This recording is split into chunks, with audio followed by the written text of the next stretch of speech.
aparece do circuito. Tanto que tem gente que não sabe que Mário Quintana morreu, né? Outros talvez nem de que ele viveu. Né? E Mário Quintana, um homem especial, inclusive com uma grande qualidade. Ele solteiro, com quase 88 anos de idade. E ele tem a melhor resposta que eu já vi para não se casar. Todas as vezes que alguém perguntava a Mário Quintana, mas por que o senhor nunca se casou? Ele dizia, sempre preferi deixar dezenas de mulheres esperançosas do que uma só desiludida.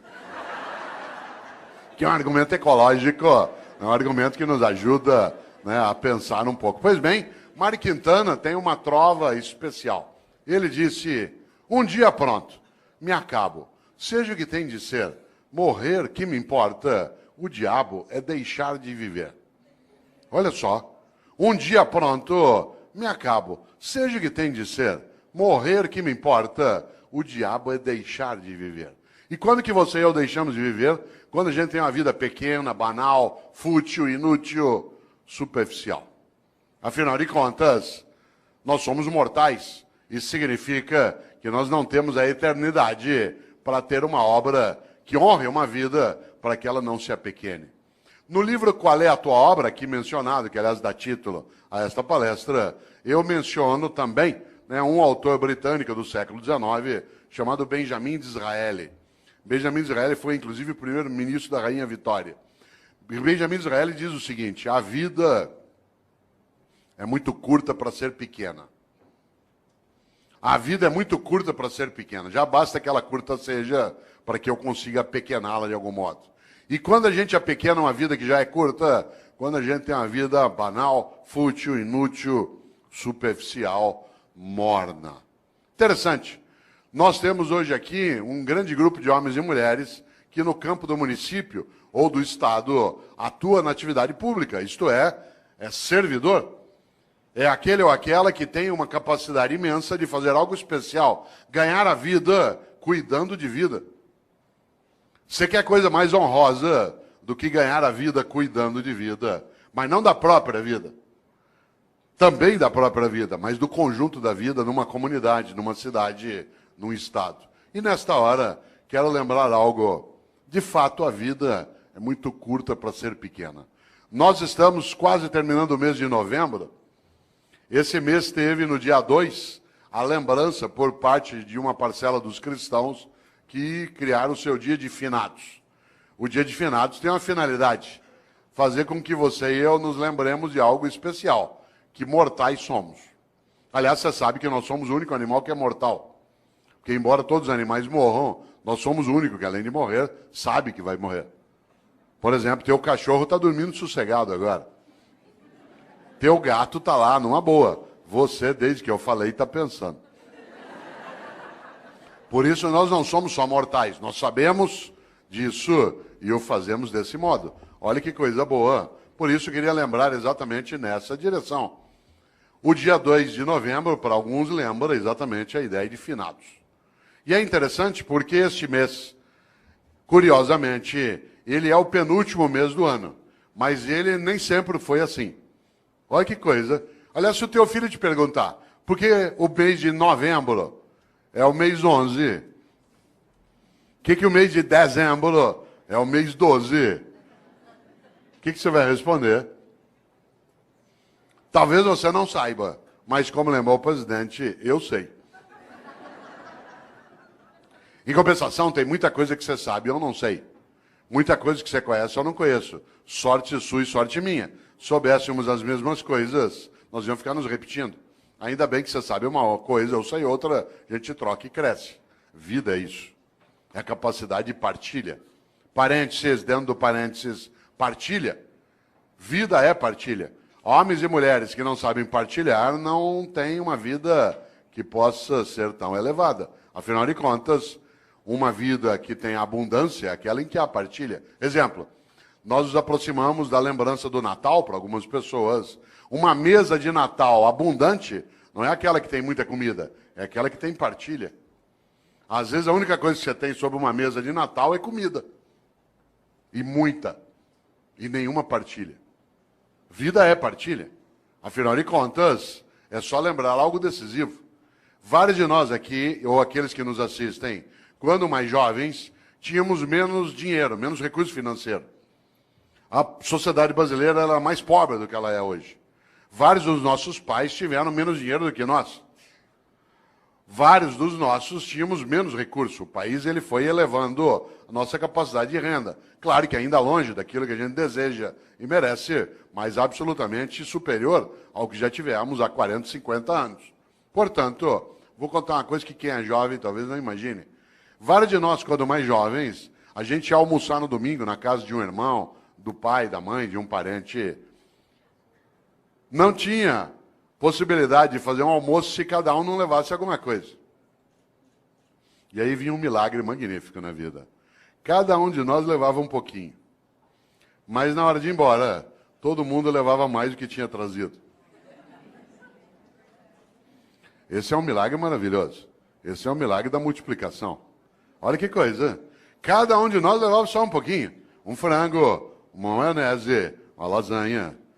Mas na hora de ir embora, depois que você juntava e todo mundo comia, sobrava. E cada um levava para casa mais do que tinha levado para o almoço.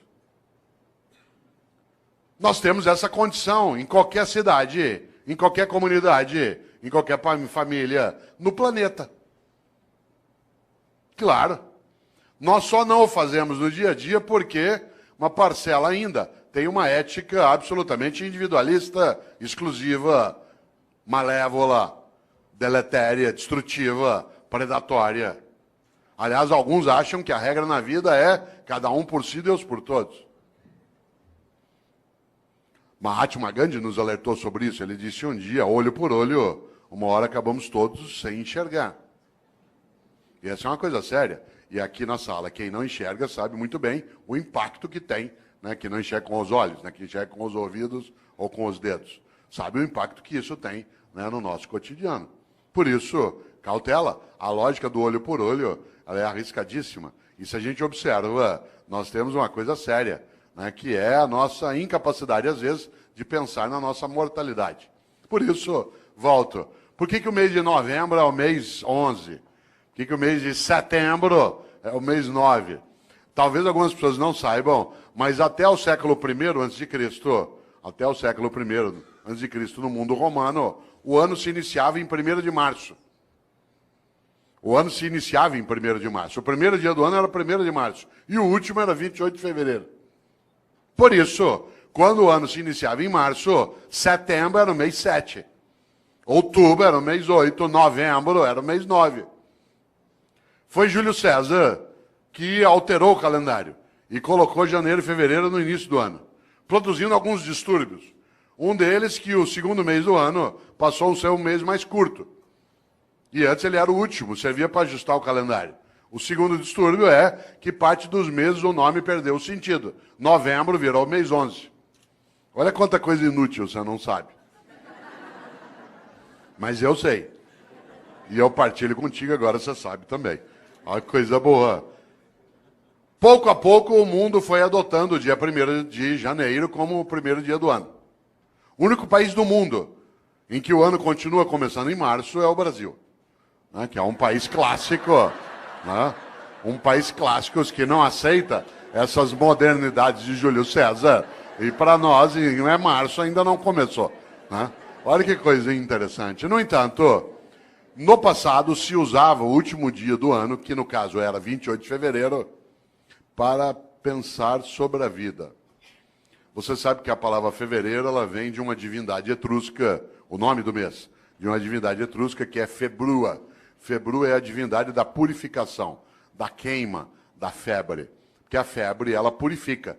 Isto é, ela faz com que haja a anulação daquilo que não serve e a proteção daquilo que serve. Nesta hora, quero lembrar algo. Os antigos, no mês de fevereiro, usavam o final do ano para pensarem sobre o que tinham feito e o que deveriam fazer. Nós passamos a fazer isso com dezembro. Quando se aproxima 31 de dezembro, alguns e algumas têm o hábito de pensar naquilo que fizeram. Isso é típico de algumas religiões, entre elas o judaísmo, o islamismo e o cristianismo, que tem uma ideia muito forte na vida. Tenha você ou eu religião ou não, há uma questão séria nessas religiões. Elas têm uma coisa chamada juízo final. Na crença dessas religiões. O que me assusta na ideia de juízo final não é o fato de ser final, mas o fato de ser juízo. Porque na crença dessas religiões, insisto, acredite você ou não, essa é uma questão tua privada, há algo decisivo. Elas acreditam que ao final da tua existência, a divindade vai te chamar no canto e falar, vem aqui para um particular. Seguinte, durante a tua vida, por que é que fez o que fez? E por que é que não fez o que não fez? Aliás, por que é que fez o que fez do modo como fez? E por que é que deixou de fazer o que deveria ter feito? Essa é uma pergunta séria. Algumas pessoas na vida não esperam o dia de juízo final para meditar sobre isso. Vão fazendo durante a própria vida. Pois bem, os cristãos construíram, a partir da influência judaica, uma percepção. E essa percepção ela se consignou na ideia também de juízo final no último livro da Bíblia dos cristãos, que é aquele que fala do fim, que é o livro da Revelação ou o livro do Apocalipse. Quem aqui tiver uma Bíblia cristã, dê uma olhada um dia. Esse livro é um livro terrível.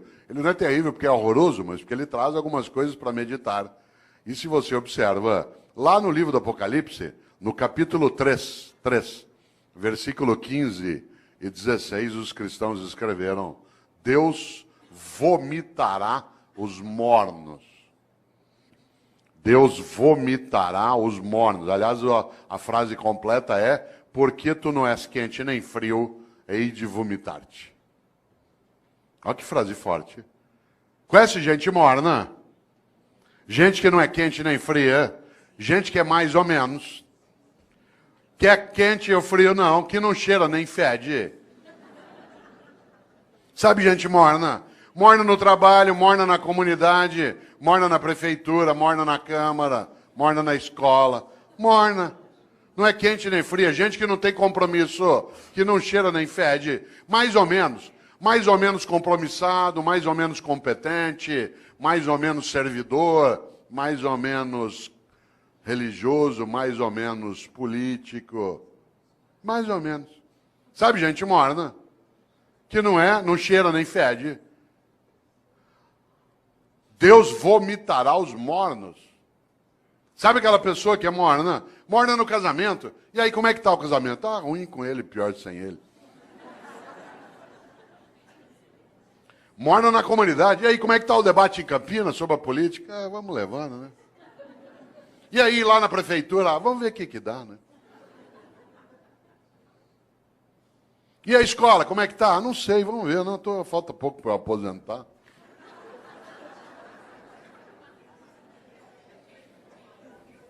Deus vomitará os mornos. Gente que é morna na amizade. Você vai apertar a mão dela, com licença, ela dá só a pontinha do dedo. Você aperta aquela minhoca desmilinguida. Você vai abraçar, a pessoa abraça meio de lado, meio parece que tem nojo. Sabe gente que economiza afeto? Pessoas que esquecem que afeto e conhecimento é uma coisa que se você guardar, você perde. Afeto e conhecimento, guardou, perdeu. A única maneira de ter afeto e conhecimento é repartir. Gente que é morna na cidade, morna no casamento, morna no serviço público. Morna, não é quente nem fria. É morna na religião. Conheço gente, por exemplo, que vai a um culto ou a uma missa. Um dos meus sobrinhos é pastor presbiteriano aqui em Campinas. E às vezes a gente brinca, né, sobre isso, curiosamente. Porque tem gente que vai a um culto ou a uma missa e escolhe o horário da missa, por exemplo, pelo tamanho rápido que ela tem. Se eu vou à missa das 10, naquela igreja que o padre faz uma missa rapidinho. Então vai para quê? Ou você acha que teu Deus é tonto? Você chama ele de todo-poderoso e ele não sabe que você escolheu uma missa curta. É um Deus palerma. Atenção.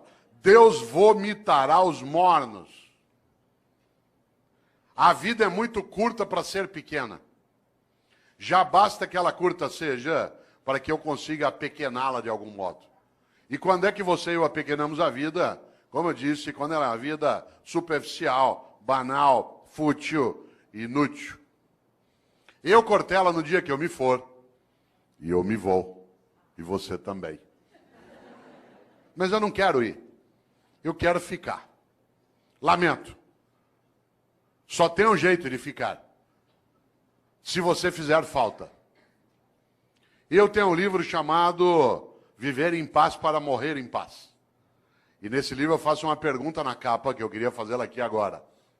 A pergunta é, se você não existisse, que falta faria?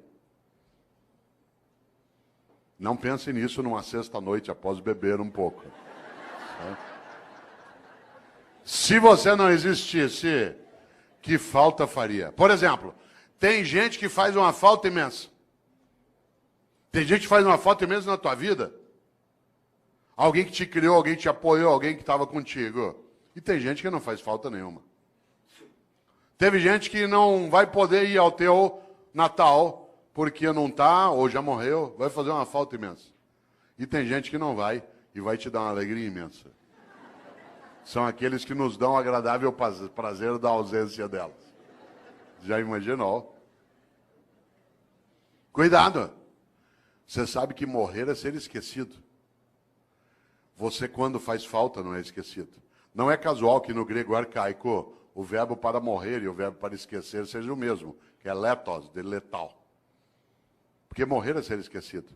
Enquanto alguém lembrar de você, derramar uma lágrima, der risada por algo que você fez e que ele recordou, pegar uma roupa tua e cheirar e ter uma boa lembrança ou saudade, enquanto a pessoa olhar algo que você fazia, querer lembrar de uma comida que você gostava, você continua vivo. Morrer é ser esquecido. Claro, se você for a um cemitério agora dia 2, você deve ter notado. Né? Tem túmulo que está abandonado, tudo caído, o vaso não é cuidado mais. Aí morreu. Enquanto alguém estiver contigo, na memória, no coração, olha a palavra que eu vou usar de propósito, na recordação. Recordar é fazer passar de novo pelo coração. Recordar, recordes. Você continua vivo. Interessante. Há pessoas que morrem em vida, porque são banais, fúteis, inúteis, e não fazem a menor falta. Tem gente que nos faz, repito, uma falta imensa. Só tem um jeito de fazer falta. Para fazer falta na vida, você tem que ser importante. Não confunda importante com famoso. Tem muita gente que é importante e não tem a menor fama, e tem muita gente que é absolutamente famosa e não tem a menor importância. Uma pessoa importante é aquela que faz falta. Por exemplo, enquanto nós estamos aqui agora, tem uma auxiliar de enfermagem no hospital da prefeitura do estado que está lá tirando as escaras de alguém que está em coma há 3 meses. A pessoa nem sabe que está sendo cuidada. Aquela pessoa é absolutamente importante, aquela enfermeira. Tem alguém que está ajudando a cuidar do abastecimento em Campinas, que está agora numa repartição, fazendo nota de empenho para a gente poder ter reforma na escola, poder ter via pública estruturada. Tem alguém que está numa Câmara Municipal ajudando a preparar projetos. São pessoas absolutamente importantes, mas que não são, de maneira alguma, famosas. A fama passa. Eu, Cortella, às vezes eu sou famoso, depende da semana, do programa de televisão que eu participo. As pessoas passam a semana inteira, te vi na televisão, te vi na televisão. Eu estava agora em novembro, no programa da Fátima Bernardes, a semana inteira falaram, te vi na TV, vou estar lá agora dia 10 de novo, 10 de dezembro. Aí eu sei, semana inteirinha, te vi na Fátima, depois de uma semana, vai embora. Claro. A fama passa, a importância fica. Só tem um jeito de ficar, ser importante. E a importância você constrói onde você está. Na família, no governo, no legislativo, numa atividade de natureza privada, numa escola. Afinal de contas, uma pessoa importante é aquela que fica nos outros. Olha aqui para mim se você puder. Parênteses, por que eu disse olha para mim se você puder? Porque há pessoas entre nós que não enxergam com os olhos. E eu não posso dizer, olha aqui para mim. Porque isso significa que eu estou excluindo pessoas. Há pessoas que não ouvem com os ouvidos, elas ouvem com as mãos.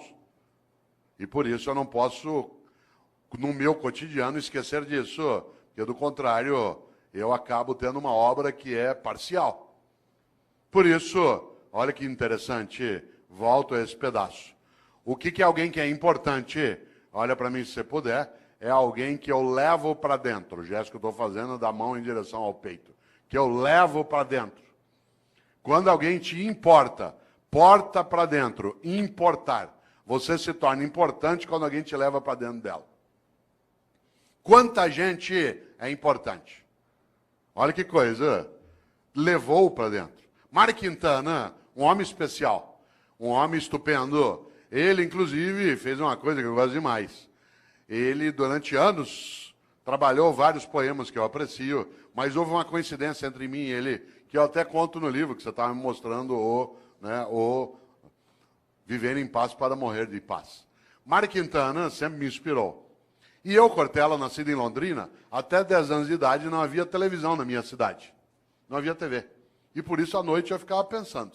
E uma das coisas que eu ficava pensando era, no dia que eu morrer, qual vai ser o meu epitáfio?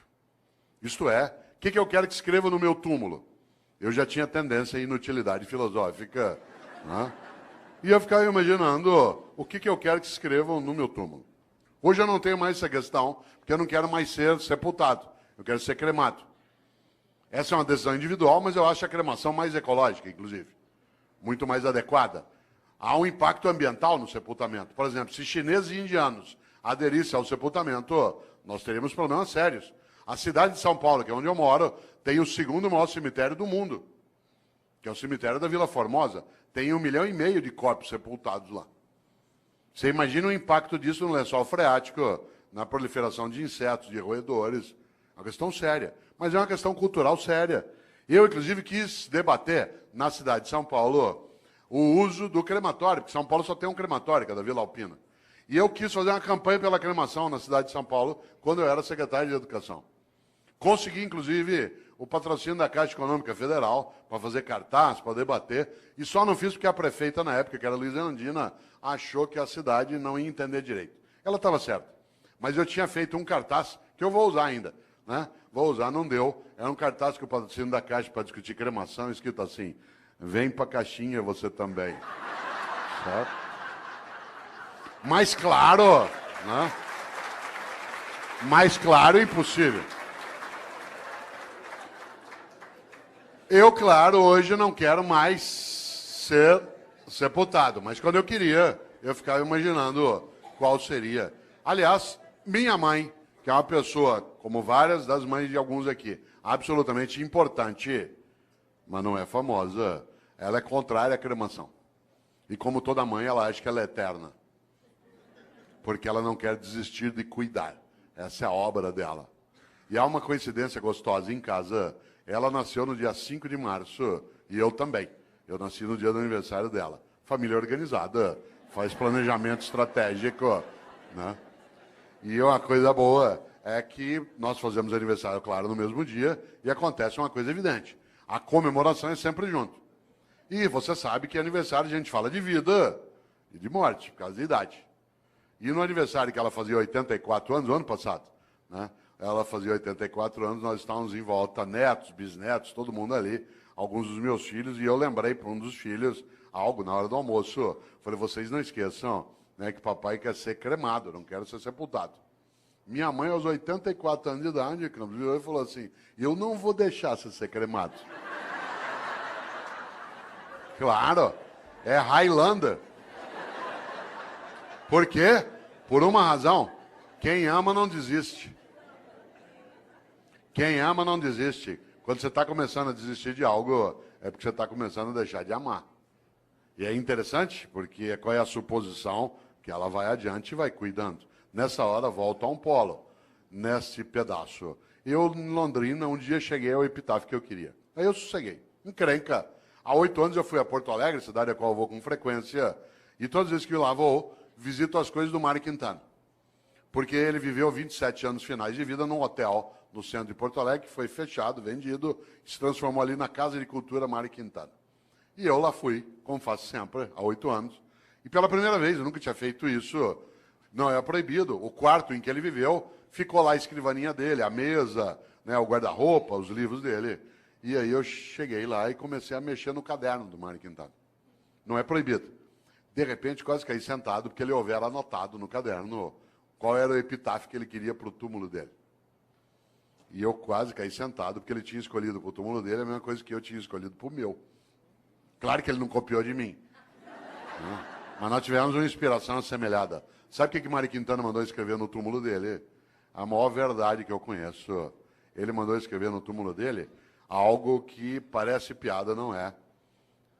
Ele mandou escrever no túmulo dele: eu não estou aqui. Olha que coisa maravilhosa.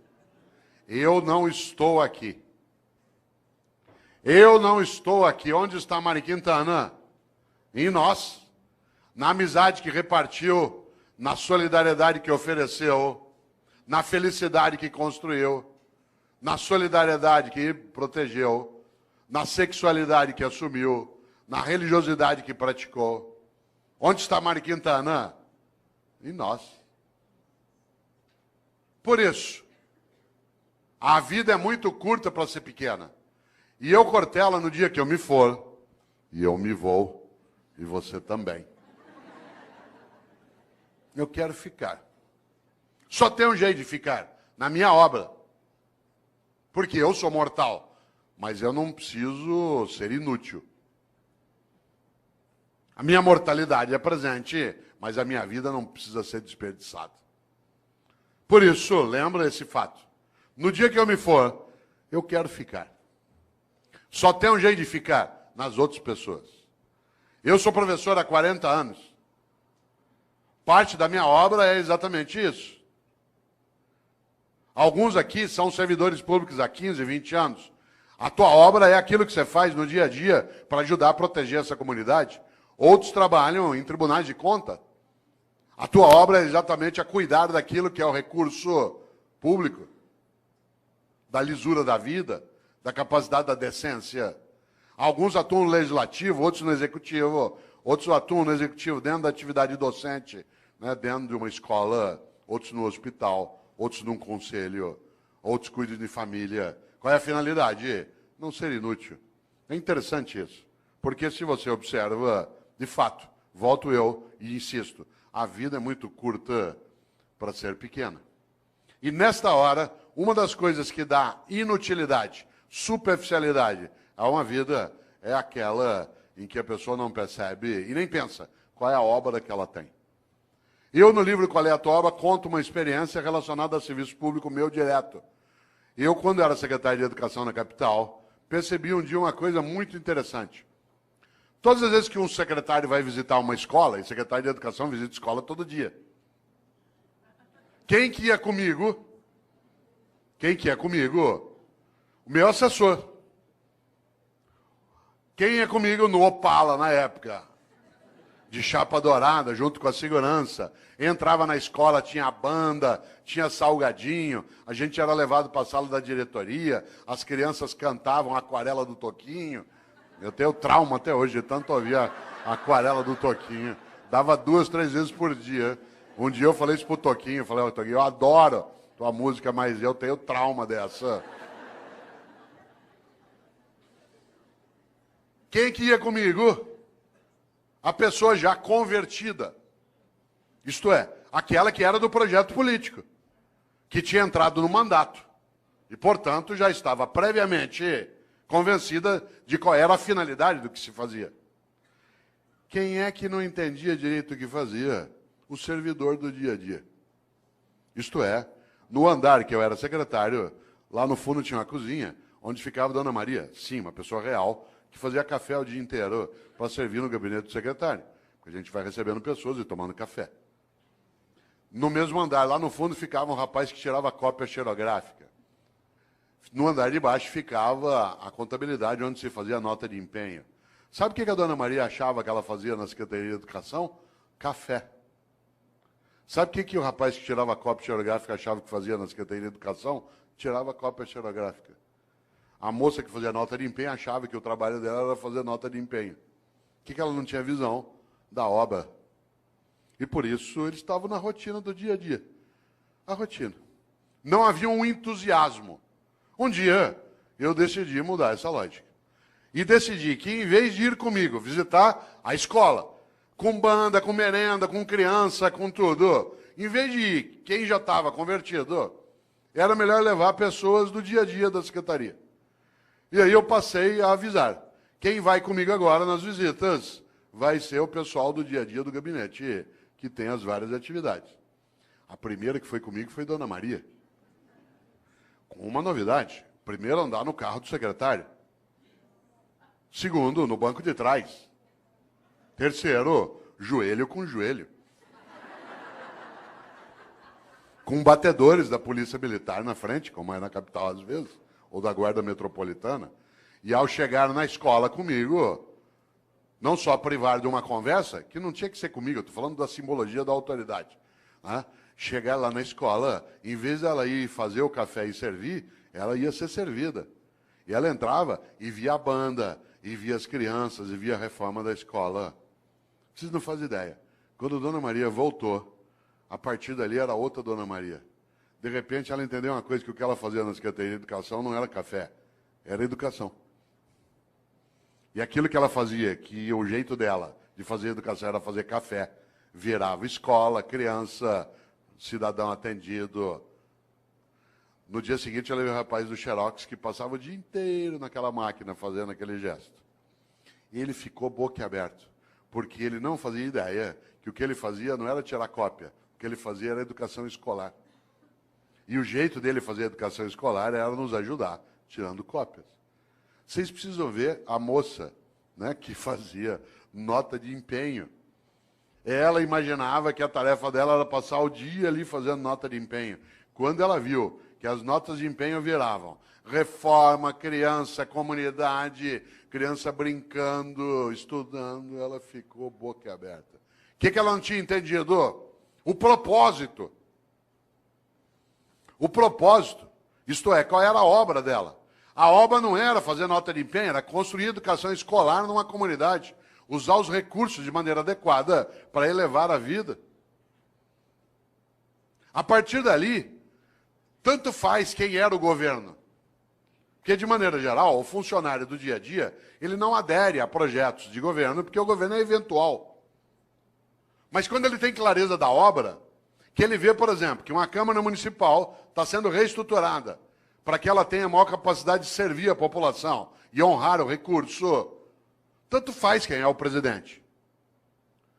Se há uma adesão por parte de quem está no dia a dia como servidor, na saúde, na educação, no transporte, na segurança, nas secretarias meio, na área de gestão, administração, muda o jeito de fazer.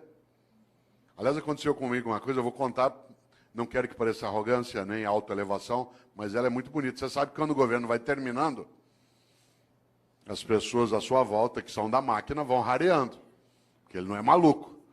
Ainda mais que no governo que eu estava, quando houve a eleição, o meu grupo político perdeu a eleição.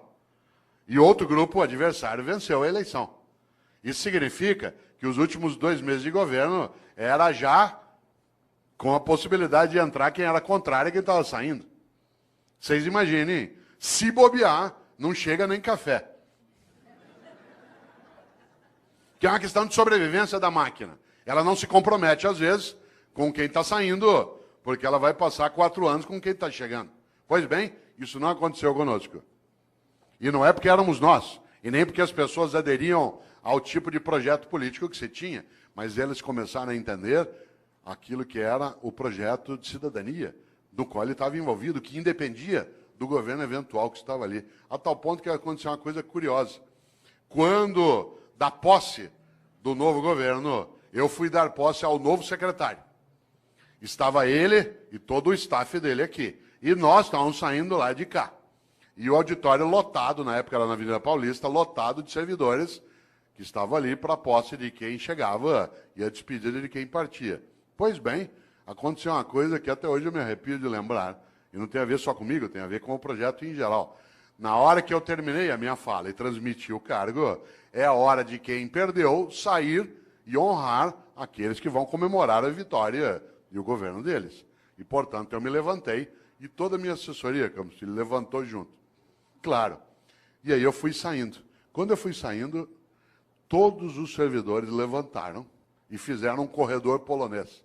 Fizeram uma fila dos 2 lados e nós fomos saindo e eles foram batendo palma. Até a gente sair do prédio. Vocês imaginem, em tese, no serviço público, isso é arriscar a cabeça em alto nível. Só não foi porque quem estava chegando, no caso, que era o vice-prefeito de São Paulo, que também se tornou secretário de Educação, também ele era professor, que era o professor Solon Borges dos Reis, que já faleceu, que era do CPP. Mas olha que coisa maravilhosa.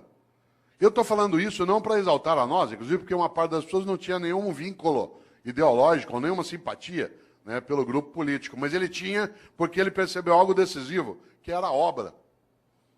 Porque a gente estava tentando que ele não fosse morno. Por isso, vida com propósito. Coisa curiosa, há pessoas que estão nessa área e que não o têm. E que têm uma obra diminuta, pequena. Por isso eu vou contar uma coisa. No serviço público, algo que é muito perigoso, que é gente morna. Porque essa gente morna, ela, de maneira geral, ela acha que o que ela faz é só aquilo como um emprego.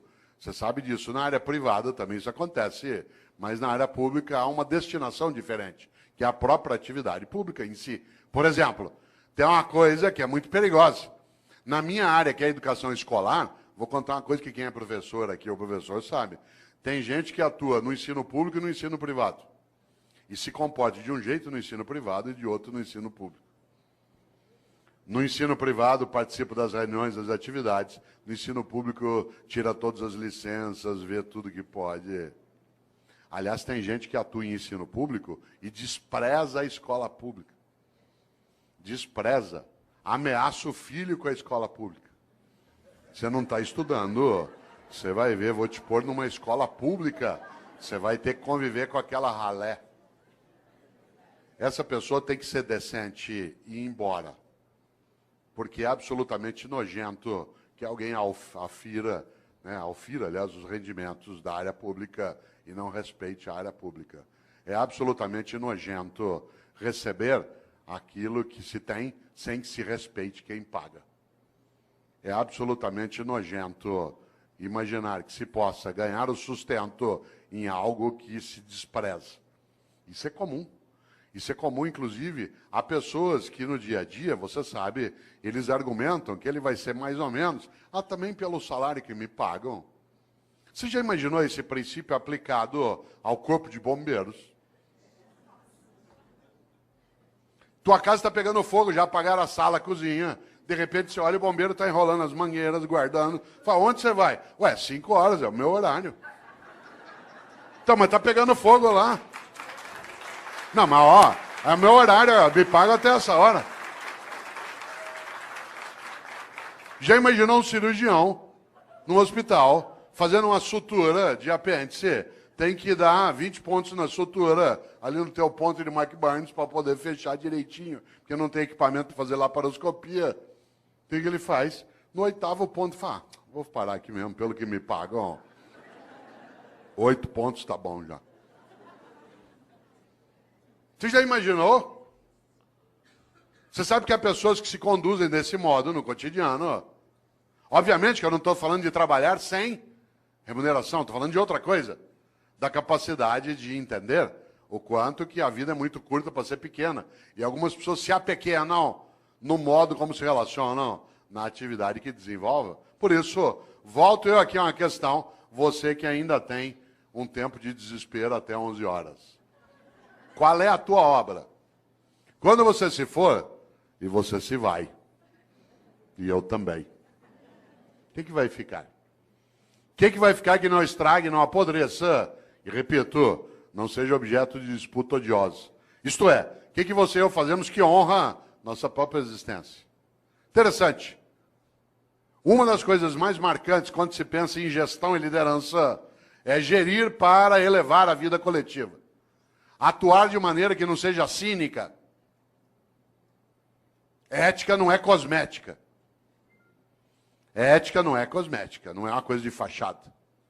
Desse ponto de vista, claro, se nós imaginamos o propósito daquilo que fazemos, é a nossa capacidade de ganhar importância. Eu já observei, você também, várias situações em que algumas pessoas, elas não deveriam estar naquela atividade, especialmente em alguns ramos da atividade pública, porque ela, primeiro, não merece que o povo pague o salário dela, porque ela finge, e segundo, ela despreza aquele lugar. Mas há outras pessoas que, é claro, merecem muito mais do que recebem.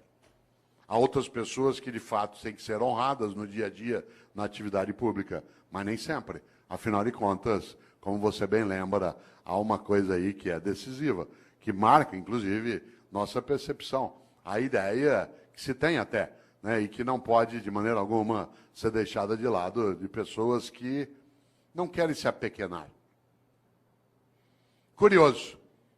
Quem aqui é professora ou professor, se você acabou de entrar na atividade de docente, se você é um funcionário novo na Câmara ou na Prefeitura, vou te dar um conselho. Se você quiser ter uma vida que seja relevante, que cresça, ouça o que eu vou dizer. Afaste-se de funcionário velho. Afaste-se de funcionário velho. Aproxime-se de funcionário idoso. Não confunda idoso com velho. Idoso é uma pessoa que tem bastante idade. Velho é aquele que é morno, que acha que já sabe, que não precisa mais se mexer. Afaste de professora velha na escola. Sabe como é que é professora velha? Idosa é uma pessoa de 65, 70, 80 anos de idade. Velho é aquele que é morno. Quer ver um exemplo? Você chega numa escola cheia de ideias, quer fazer coisas, a professora velha fala assim, sossega aí. Com o tempo você vai aprender. Quando você estiver no meu tempo de serviço público, você vai ver. Sossega, fica na tua. É só mudar governo, as coisas voltam ao que era. Afaste de funcionário velho. A pessoa velha, ela faz mal. Ela é homicida. Isto é, ela assassina as condições de vida coletiva numa comunidade. Se ela estiver na atividade pública, pior ainda. Você já imaginou? Aproxime-se de gente idosa. Gente idosa quer aprender, frequenta a escola, vem para debate, lota um auditório na Câmara. Os que têm mais idade aqui, alguns perguntariam, tal como eu, o que você veio fazer? Quero continuar aprendendo, sabendo, indo buscar. Há pessoas que acham que já sabem. Ah, não, para quê? Ao contrário. Por isso, atenção. Há um grande pensador que muitos conhecem aqui, chamado Padre Antônio Vieira, um grande português que viveu no Brasil. Padre Antônio Vieira começa um sermão dizendo: o peixe apodrece pela cabeça. O peixe apodrece pela cabeça. Já viu um peixe apodrecer? Ele apodrece da cabeça para o resto do corpo. E há pessoas que apodrecem pela cabeça. Isto é, uma cabeça que é morna, fútil, banal, inútil. Afinal, o que é vida? A vida é curta para ser pequena, e é curta mesmo, 75 anos. É a nossa média hoje. 75 é nada. Para alguns que são jovens aqui, 75 é muito. Para vários de nós, é depois da manhã. Quando você tem 30 até 70, é. Agora não. Muda muito. Eu tomei um susto outro dia, vereador, porque eu fui fazer uma compra por internet. E eu tinha acabado de receber um cartão de crédito novo. E aí eu fui pôr, na hora que pediu a data de validade do cartão, eu fiquei parado olhando. O cartão tem mais validade que eu. Quando o teu cartão tem mais validade que você fica olhando aquilo. Claro, 75 é pouco. Minha mãe, 85 anos de idade, domingo me falou assim, filho, hoje lá na igreja uma velhinha me falou, eu falei, mãe, defina a velhinha. Aí fala, ela deve ter uns 87. Fala, bom. Claro. O que é vida? Guimarães Rosa, grande médico, escritor mineiro, colocou lá no Grande Sertão. Viver é muito perigoso. Viver é perigoso, de fato. E nascer, então? Já imaginou como é difícil nascer? Tanto que a natureza sabe, ela tira de nós a memória do nascimento e dos primeiros 3, 4 anos de vida. Porque é tão impactante sair do útero que a gente é apagado da memória para não sofrer. O lugar mais seguro que você já teve no universo é o útero da tua mãe. Tanto que quando você está mal, você quer voltar para lá. Você estava lá 8 meses e meio, numa boa, sem fazer nada. Meio líquido, nós adoramos meio líquido. Você estava lá balançando, não tinha que respirar, era alimentado automaticamente por um tubo, não tinha quase ruído, não tinha luminosidade, não havia contato, a temperatura era sempre equilibrada, homeostática. Melhor lugar do universo que você já teve. Tanto que quando você está mal, você quer voltar para lá.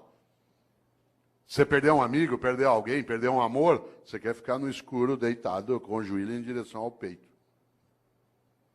Posição fetal. Você olha no hospital para pessoas com problemas mentais, nuas no pátio, deitadas assim, encolhidas.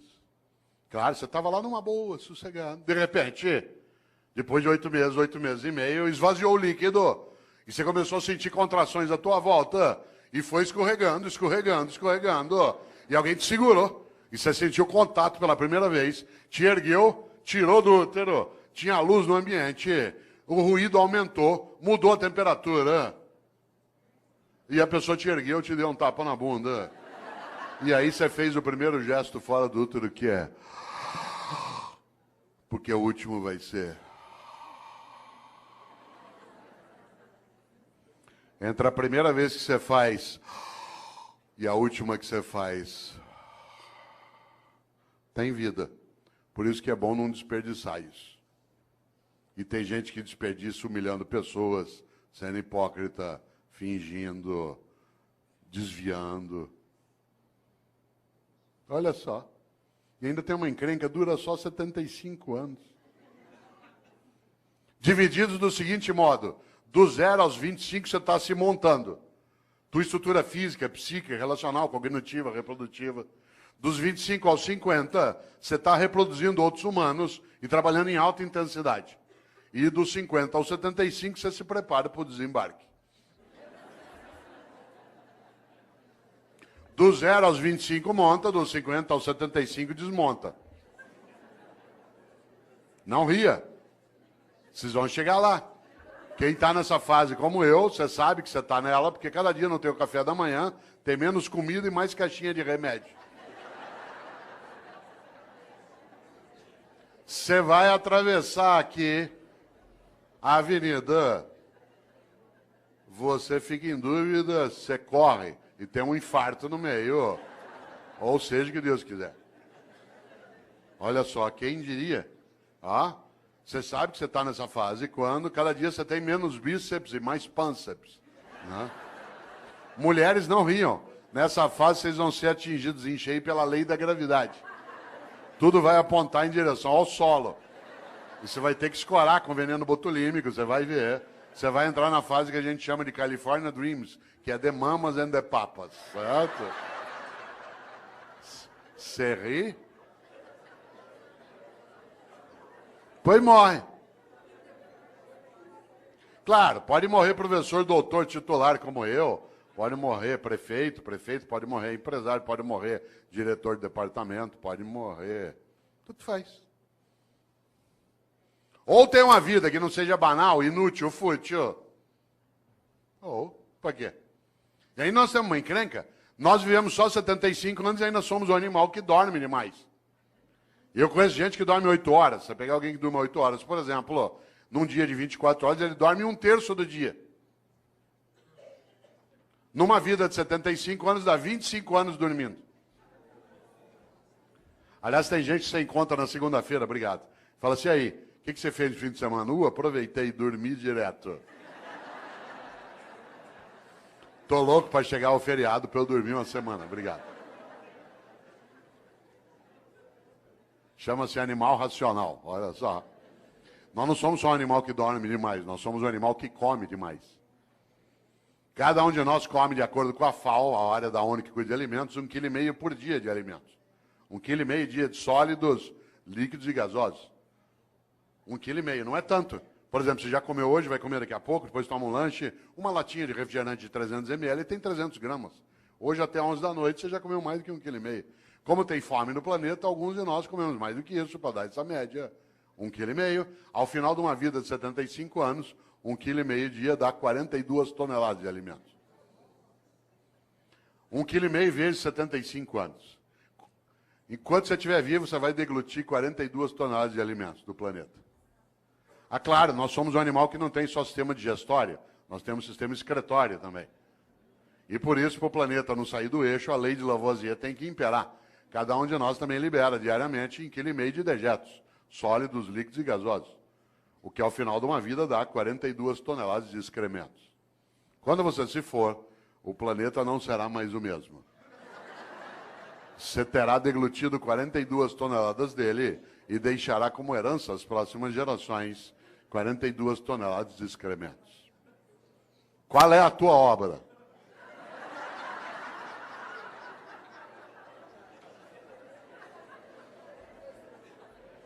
Você sabe que tem gente que leva a vida desse jeito.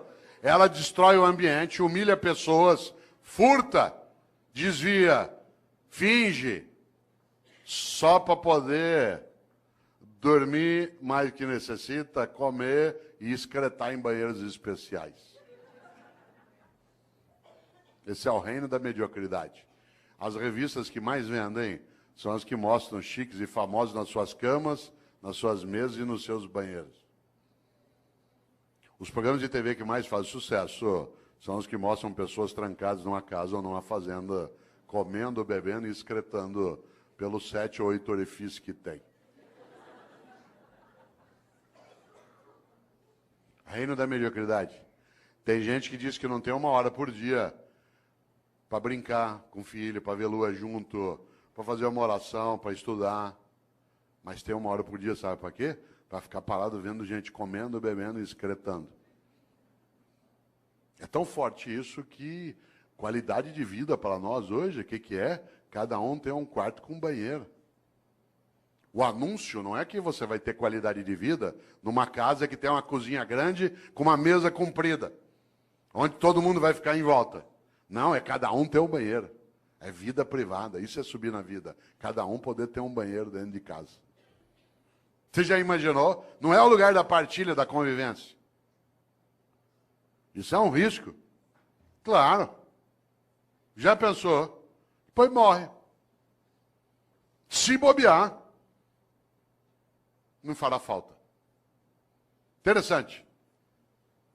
Aliás, sabe o que a pessoa fala quando ela está morrendo? Quem aqui é da área de medicina sabe disso? Eu me lembro o tempo que dava aula na Santa Casa, em alguns momentos em São Paulo, que se ia até a UTI. Numa UTI é um lugar onde tem mais complicação. Sabe o que as pessoas falam quando estão morrendo? Ela não gruda em você, com licença, professor. Ela não gruda em você e diz assim, doutor, pelo amor de Deus, deixa eu viver mais um dia que eu quero mandar em mais gente. Doutor, por favor, deixa eu ficar vivo mais 1 semana que eu quero humilhar mais algumas pessoas. Doutor, pelo amor de Deus, deixa eu ficar vivo mais 2 dias que eu quero comprar mais um carro. Sabe o que as pessoas falam quando estão morrendo? Ela gruda em você e diz, doutor, pelo amor de Deus, deixa eu ficar vivo mais um dia, só para eu poder abraçar o meu irmão, com quem eu briguei faz 10 anos, a gente nunca mais se falou. Doutor, por favor, deixa eu ficar vivo mais 1 semana, só para poder brincar com os meus filhos. Eu achei que eu não tinha tempo para fazer isso. Doutor, pelo amor de Deus, deixa eu ficar vivo mais 1 hora, só para poder dizer para minha mulher o quanto que eu amo, porque eu achei que se eu falasse muito isso, ela ia ficar mal acostumada, o que é verdade.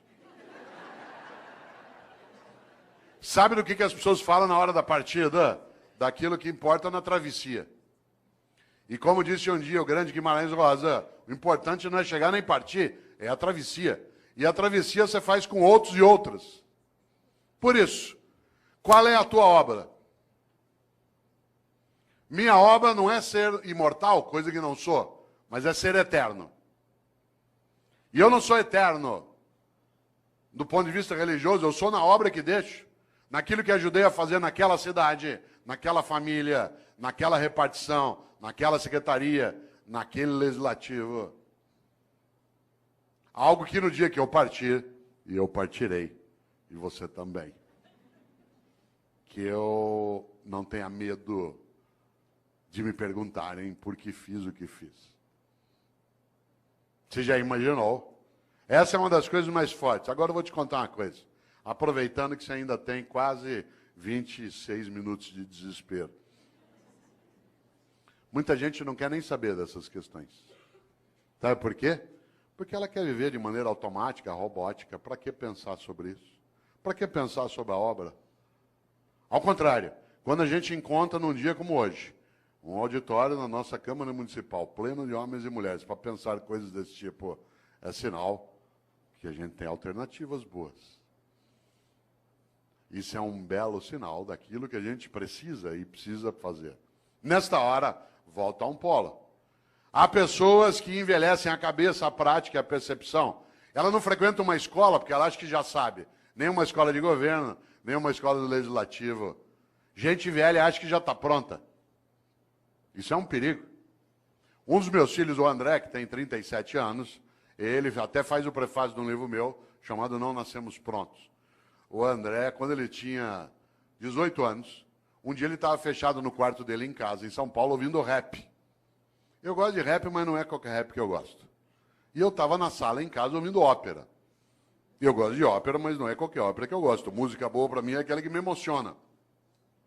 Se ela me emocionar, ela é boa. Quem aqui gosta de ópera sabe que ópera a gente ouve um pouquinho mais alto. Ele saiu do quarto dele injuriado por causa da altura da música. Hoje ele gosta de ópera, na época não. Veio até a sala e falou, pai, pelo amor de Deus, desliga isso, pai.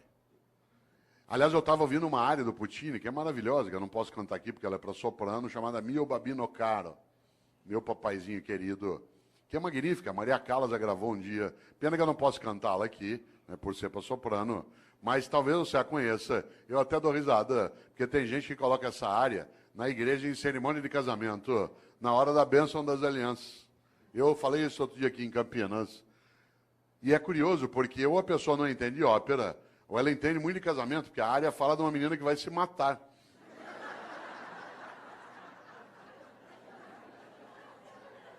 Você sabe que a coisa mais perigosa que existe na vida é incompetente com iniciativa.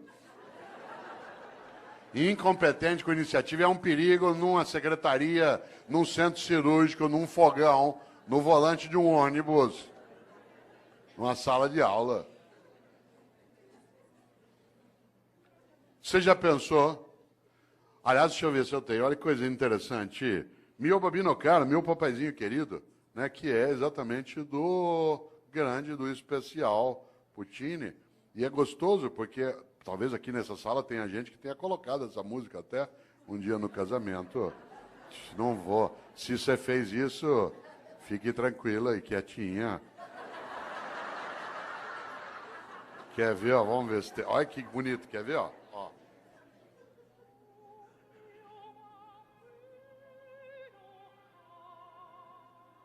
Ó, meu papaizinho querido.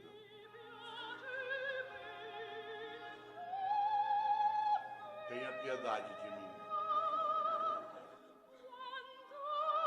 Eu aqui na beira da Porta Rossa, né, em Florença.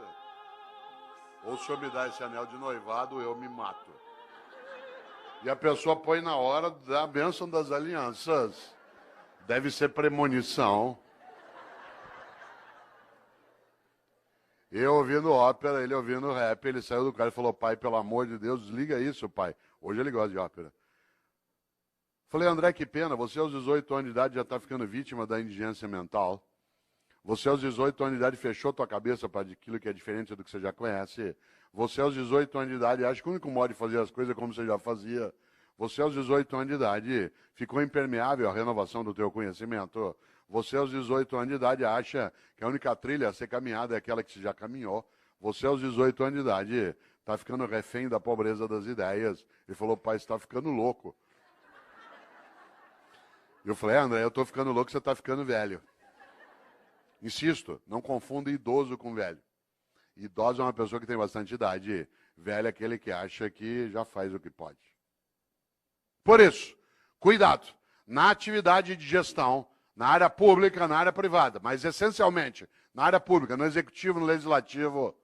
É preciso cautela para não envelhecer. A prática, a percepção, a cabeça, porque o próximo passo do velho, com qualquer idade, é ficar morno. E a mornidade torna inútil. E a inutilidade torna absolutamente esquecível. Claro, quem é o grande padroeiro dos velhos? Especialmente na atividade de gestão. Especialmente no campo público, que eu também tenho experiência. Quem é o grande padroeiro?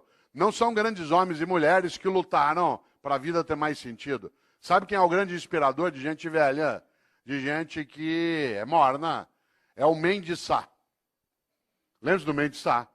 Um dia uma professora de História do Brasil dava aula sobre os governos gerais, falou sobre o Tomé de Souza, falou sobre o Duarte da Costa. Quando estava falando sobre o Mendes Sá, viu um aluno distraído lá no fundo e para pegá-lo, claro, virou e falou assim, Paulo, o que fez Mendes Sá? Ele disse, fez o que pôde. Cuidado com o Mendes Sá. Gente, nós temos que ter mais relevância naquilo que a gente faz aqui na nossa gestão. Eu faço o que eu posso. Gente, nós temos que ter um nível maior de eficácia na atividade pública. Eu faço o que eu posso. Gente, nós temos que dar uma destinação mais sólida para o recurso originário do povo. Eu faço o que eu posso. Cuidado. Essa é a falência da ação. É a admissão da síndrome do possível. No Brasil tem uma coisa chamada síndrome do possível, que é um perigo. Quer ver um exemplo? Você leva teu carro no mecânico hoje à noite aqui em Campinas, diz, olha, meu carro está com um barulho estranho. Ele diz, vou fazer o possível. Você vai ao médico e diz assim, doutor, eu estou com uma dor no pâncreas. Vou fazer o possível. Você chega para um funcionário, olha, eu precisava disso. Vou fazer o possível. Você desanima. Imagine que você está aqui agora, você sabe que ainda faltam 21 minutos para você se libertar de mim. Você começa a se irritar, você tem coisa séria para fazer. De repente, você começa com uma dor, uma cólica no baixo ventre, que vai para lá e para cá. Tua perna direita começa a tremer, você começa com um pouco de sudorese, ânsia de vômito, calafrio. Isso é sinal de apendicite. A gente pega você, leva para um hospital aqui perto, afere tua temperatura, vê que você está com indício, te para anestesia. Vai levando para o centro cirúrgico, você vai deitado no corredor, vendo passar aquele teto branco na maca. Aí você gruda na mão do médico e diz assim, doutor, vai dar certo a operação? Ele diz, vou fazer o possível.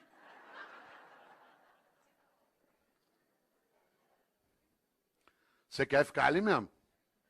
Nessa hora nós temos de aprender uma coisa com os norte-americanos. Não é tudo com eles que a gente aprende, não é tudo deles que a gente rejeita. Tem várias coisas deles que a gente não precisa aprender. Parênteses, há 4 anos, presidente, eu estava em Brasília, aliás, onde estarei amanhã, né, que eu tenho um evento lá. Eu estava em Brasília e trabalhando ali 3 dias e estava lá o Obama, com a comitiva.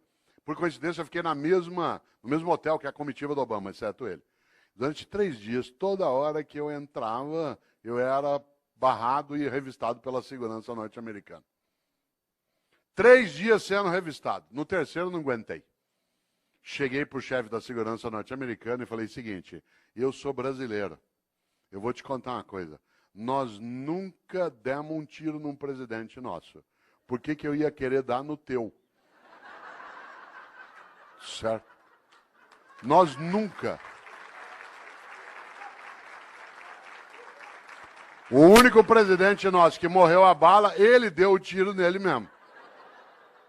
Vocês já mataram 5 e deram o tiro em 11. Larga, deu. Ele não entendeu nada. Mas tem coisas nos americanos que a gente tem que observar. Por exemplo, quando você pede uma coisa para o norte-americano, ele diz, I will do my best. Vou fazer meu melhor. Atenção. Não é uma questão de idioma, é uma questão de atitude. É absolutamente diverso. Fazer o possível e fazer o melhor. Por isso, pergunto aqui para você agora, mas não quero que você responda, só que você reflita. Na tua atividade, na atividade que você tem no executivo, na prefeitura, no estado, está fazendo o possível ou o melhor? Não é o melhor do mundo. É o teu melhor, na condição que você tem, enquanto você não tem condições melhores para fazer melhor ainda. Pergunto de novo, mas não responda.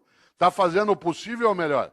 Insisto, não é o melhor do mundo, se for ótimo. É o teu melhor, na condição que você tem, enquanto você não tem condições melhores para fazer melhor ainda. Porque se você ou eu, podendo fazer o meu melhor, me contento com o possível, eu caio num lugar perigoso chamado mediocridade.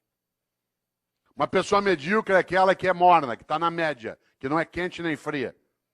Lembra quando você chegava da escola que tinha boletim escrito, o pai olhava 6 em português, 5,5 em matemática, 4 em história. Pai, deu para passar. Medíocre. Deixa, eu toco minha vida. Isso é mediocridade. Insisto, uma pessoa medíocre é aquela que, podendo fazer o melhor, se contenta com o possível. Exemplo, mediocridade é falta de capricho. Capricho, sabe o que é capricho? Capricho é você fazer o teu melhor na condição que você tem, enquanto você não tem condições melhores para fazer melhor ainda. Exemplo, minha mãe e eu moramos na mesma rua em São Paulo, por coincidência, e às vezes eu passo na casa dela no fim da tarde. E mãe conhece. Às vezes ele olha para mim 5 da tarde e fala assim, você não almoçou ainda, né? E eu falei, não, eu comi um negocinho na universidade. Ela falou, peraí, que eu vou fazer um negócio para você. E é aquela coisa meio mágica de algumas mães. Em 5 minutos aparece uma coisa para eu comer. Eu sou filho de italiano, uma coisa comum. Um pouco de talharina e com azeite e sal em cima, mais nada. E eu, com a fome que eu estou naquela hora, comeria o prato vazio. Portanto, ela pode fazer qualquer coisa. Mas sabe o que ela faz? Faz um macarrão com azeite e sal. Mas antes de servir, pega um tomatinho cereja, corta em 4 e põe em cima. Capricho. Capricho é você fazer o teu melhor na condição que você tem, enquanto você não tem condições melhores para fazer melhor ainda. Eu, no Paraná, quantas vezes, caipira, ia até a roça visitar a casa de alguém, quem aqui conhece sabe, na roça, aquela casa que a gente chama de pau a pique, casa de barro com madeira trançada, entrava na casa, chão de terra, tudo varrido. Tudo varrido, capricho. Ah, mas o chão já é de terra, capricho, fazer o melhor na condição que tem, enquanto não tem condições melhores para fazer melhor ainda, para não ser medíocre. Pedia eu para tomar um gole da água na roça. A mulher corria pegar uma canequinha, daquela de alumínio, toda amassada. Areada. Passava areia em volta. Ah, mas já é pobre mesmo? Epa, pobre, mas é limpinho. E tem gente que não é pobre, limpinho não é. E tem gente que é pobre e não é limpinho. Medíocre. Pobre na roça tem roupa de ver Deus. Vai à igreja. Pode, não, roupa não é nova, vocês têm remendo, mas tá limpinha. E põe no sol para coarar. Quantas vezes eu, como secretário de educação na capital, ia visitar uma escola municipal, teto caindo, água escorrendo, culpa nossa do poder público. Mas a escola toda arrumada, limpinha, as carteiras em ordem, velhinhas, mas em ordem. Florzinha, sala dos professores. Capricho. Capricho é você fazer o teu melhor na condição que você tem, enquanto você não tem condições melhores para fazer melhor ainda. Tem gente que é medíocre. E aí a obra fica medíocre. Ah, mas do jeito que me pago. Ah, mas do jeito que é. Ah, mas eu não tenho condição. Todos os dias nesta cidade, às 3:30 da manhã, algumas pessoas acordam, pegam 2, 3 ônibus ou a moto e vão trabalhar no resgate do Corpo de Bombeiro ou do SAMU. Passa o dia tirando gente do meio de ferragem. Para ganhar no fim do mês 3.200, 3.400. Já imaginou? O que ele faz ali? O melhor. Se você perguntar para ele por que ele faz, ele falou, porque é importante fazer. Fazer o melhor naquela condição. Ah, mas eu não tenho desfibrilador na viatura, ou eu não tenho material de sutura. Fazer o melhor na condição que tem, enquanto não tem condições melhores para fazer melhor ainda. Eu conheço professor e professora, que é a minha área de rede pública do Estado da Prefeitura, que tem uma carência imensa de material e faz um trabalho magnífico, porque faz o melhor naquela condição, enquanto não tem condições melhores para fazer melhor ainda. Há pessoas que, em nome da condição, degradam a ação, em vez de ter um trabalho que é concomitante. Luta para melhorar as condições e vai fazendo melhor com aquelas que tem. Ah, mas aqui é assim, eu faço o que eu posso. Por isso, cautela. Quero aproveitar agora esses teus 13 minutos de desespero para pensar um pouco uma ideia dentro disso. Para a vida ter propósito, para você e eu não termos uma vida banal, fútil, inútil, superficial. É preciso, acima de tudo, que nós sejamos capazes de fazer o nosso melhor. Para isso é necessário pensar na obra. Para isso é preciso, acima de tudo, não ser morno ou morna. Afinal, como eu disse várias vezes e repito, a vida é muito curta para ser pequena. E a gente é pequena quando tem uma vida banal, fútil, inútil, medíocre. Nesta hora, você conhece gente que é mãe medíocre, pai medíocre. O medíocre não é o que é pobre, não é o que não tem recurso, é aquele que com o recurso que tem não cuida do melhor modo que consegue com aquele mesmo recurso. Você tem cidade em que o executivo quase não tem condição e ele cuida do melhor modo, naquela condição. Ah, mas aqui é assim, cautela. Nesta hora, quero lembrar algo decisivo. Um dos homens que eu mais admiro na história é um pensador italiano do século VI chamado Benedetto di Nursia, Bento de Núrcia, que os católicos, os anglicanos e ortodoxos chamam de São Bento. São Bento criou uma ordem religiosa, uma ordem maravilhosa chamada beneditina, com um lema magnífico. Aliás, um belo lema para a ordem religiosa, porque o lema da ordem beneditina é ora et labora, reza e trabalha. Reza e trabalha, porque só rezar sem trabalhar as coisas não acontecem. E só trabalhar sem rezar as coisas perdem reverência. Reza e trabalha. Mas o mais interessante é que Bento de Núrcia, o São Bento, criou uma regra de funcionamento para a ordem beneditina. Essa regra diz o que o monge pode e não pode fazer, deve e não deve fazer. E eu quero trazer aqui, para ir amarrando a reflexão, aquela regra que para mim é a mais importante. No livro Qual é a Tua Obra, que é da editora Voz, eu trago um pouco essa discussão, mas eu a retomo mais recentemente no outro livro, que hoje o presidente trouxe para assinar, que é o Pensatas Pedagógicas. São Bento criou uma regra. E a regra que eu queria trazer aqui, que para mim tinha que estar no alto de toda a Câmara Municipal, toda a escola, toda a cidade, toda a prefeitura, toda a secretaria, toda a família, é a regra de número 34. O monge que desobedecer essa regra, que eu vou dizer, é mandado embora da ordem. Não tem direito à estabilidade. E eu acho que essa deveria ser uma regra presente em todas as áreas. A regra 34 de São Bento diz: é proibido resmungar. É proibido resmungar. Não é proibido discutir, não é proibido debater, não é proibido discordar. É proibido resmungar. Sabe gente que só resmunga em vez de agir? Gente que passa o tempo todo amaldiçoando na escuridão em vez de acender vela. Aliás, a frase predileta do resmungão é: que horror, alguém tem que fazer alguma coisa.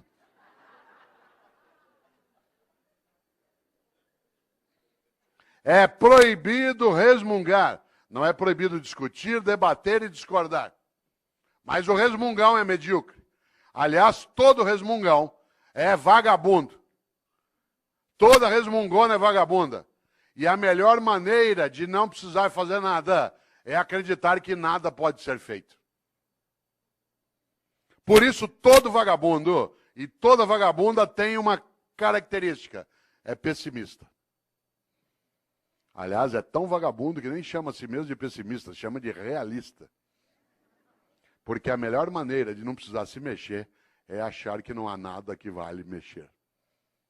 Por isso, todo vagabundo ou vagabunda é pessimista e prefere acreditar que nada pode ser feito. Tudo que você propõe, ele diz, não vai dar certo.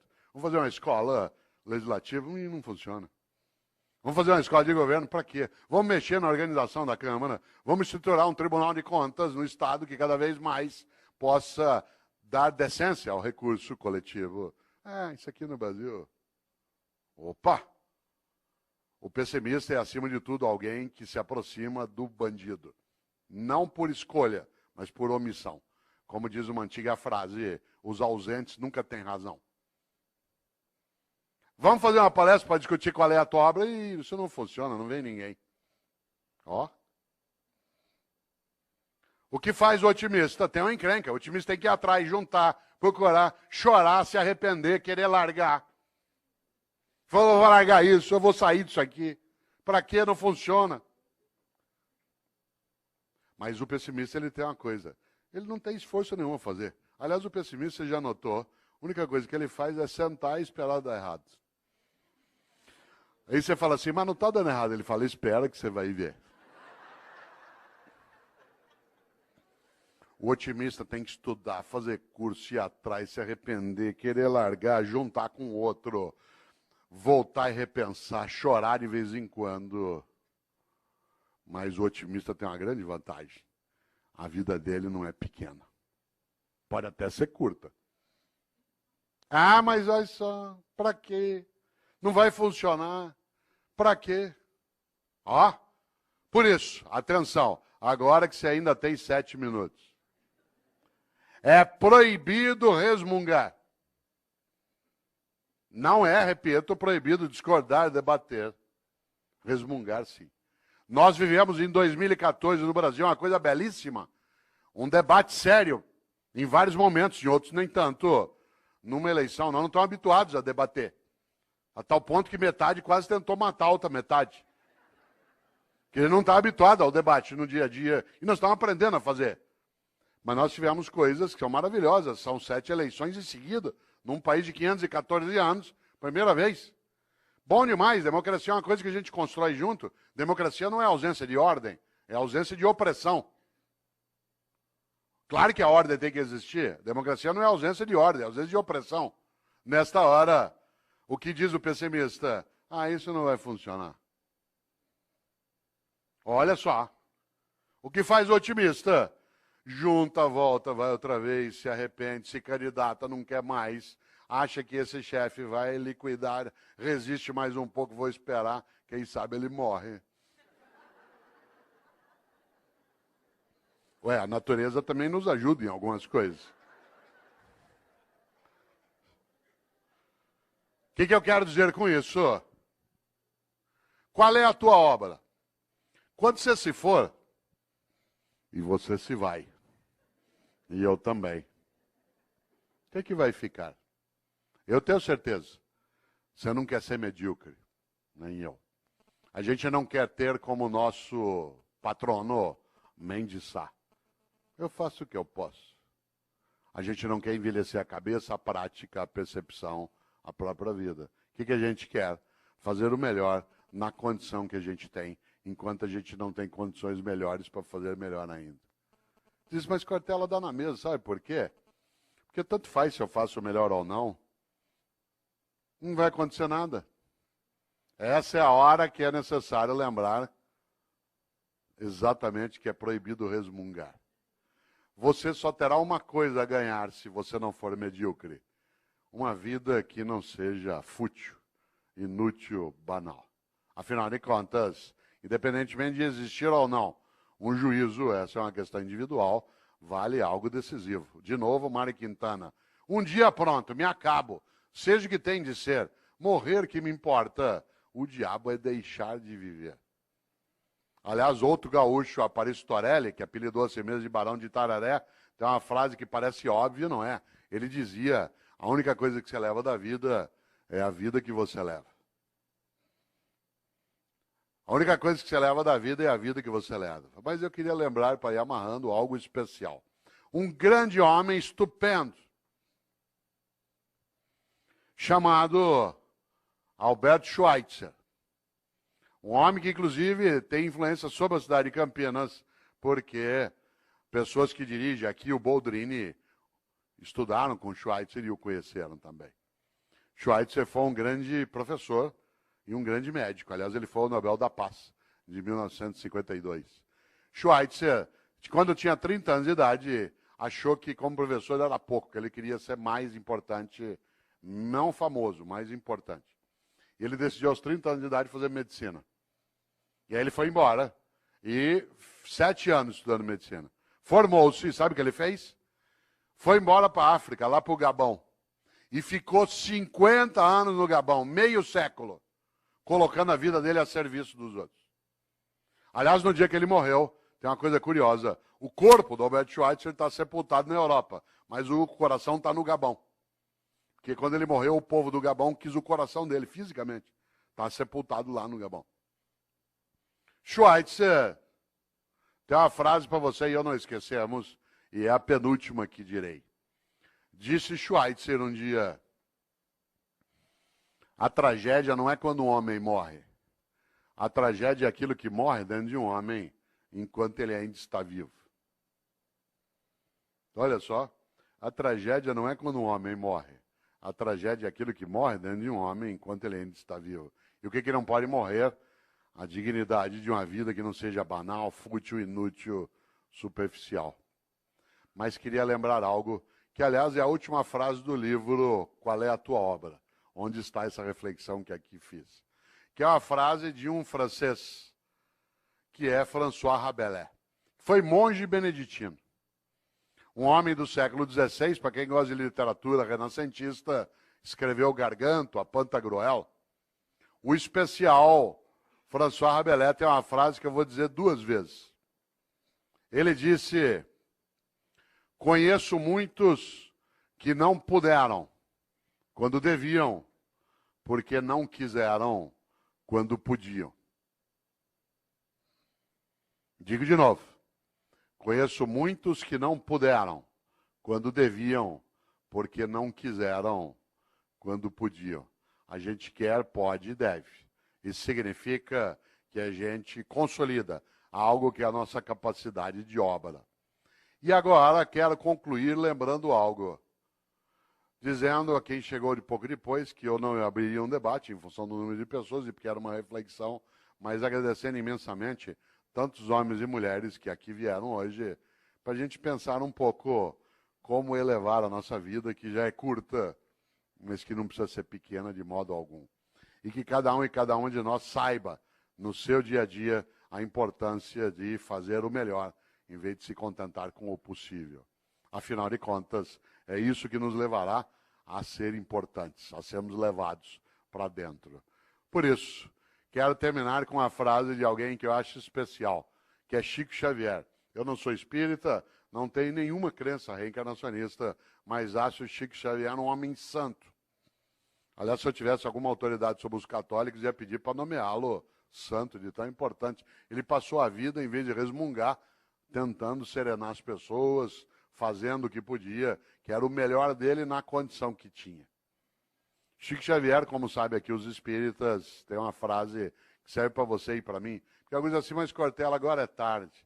Chico Xavier dizia, embora ninguém possa voltar atrás e fazer um novo começo, qualquer um pode começar agora a fazer um novo fim.